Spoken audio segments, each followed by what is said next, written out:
નમસ્કાર CB24 news સાથે હું રેશમા આપનું સ્વાગત કરું છું. અમદાવાદના નિકોલમાં ડમ્પર ચાલકે મહિલા એક્ટિવા ચાલકને ટક્કર મારી હતી તો મહિલા એક્ટિવા સાથે 20 ફૂટ સુધી ઢસડાયા હતા. આ અકસ્માતમાં મહિલાનું ઘટના સ્થળ ઉપર જ મોત થયું છે.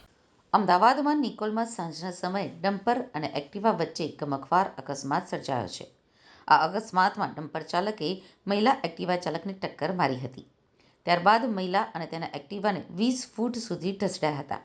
આ અકસ્માતમાં મહિલાનું ઘટના સ્થળ ઉપર જ મોત નીપજ્યું છે. આ અકસ્માત બાદ ડમ્પર ચાલક ફરાર થઈ ગયો છે. આઈ ડિવિઝન ટ્રાફિક પોલીસે હાલ આ ઘટના અંગે ગુનો નોંધી તપાસ શરૂ કરી છે. નરોડામાં રહેતા સીમાબેન મંગળવારે સાંજે 7 વાગ્યાની આસપાસ એક્ટિવા લઈ નિકોલ દેવસ્ય સ્ટેટસથી રસપાન સર્કલ તરફ જઈ રહ્યા હતા. આ દરમિયાન ભક્તિ સર્કલ તરફથી આવી રહેલા ડમ્પરે મહિલાને અડફેટે લીધી હતી, જેના કારણે મહિલા એક્ટિવા ઉપરથી નીચે પટકાયા હતા. મહિલાના પડી ગયા બાદ ડમ્પર ચાલકે મહિલા અને એક્ટિવાને 20 ફૂટ દૂર સુધી ઢસડાયા હતા. અકસ્માત બાદ ડમ્પર ચાલક ડમ્પર મૂકીને પણ નાસી ગયો છે. આ અકસ્માતમાં એક્ટિવા ચાલક મહિલા સીમાબેન મિશ્રાનું ઘટનાસ્થળ ઉપર જ મોત નીપજ્યું હતું. આ બનાવની જાણ થતાં આઈ ડિવિઝન ટ્રાફિક પોલીસ સ્થળ ઉપર પહોંચી હતી.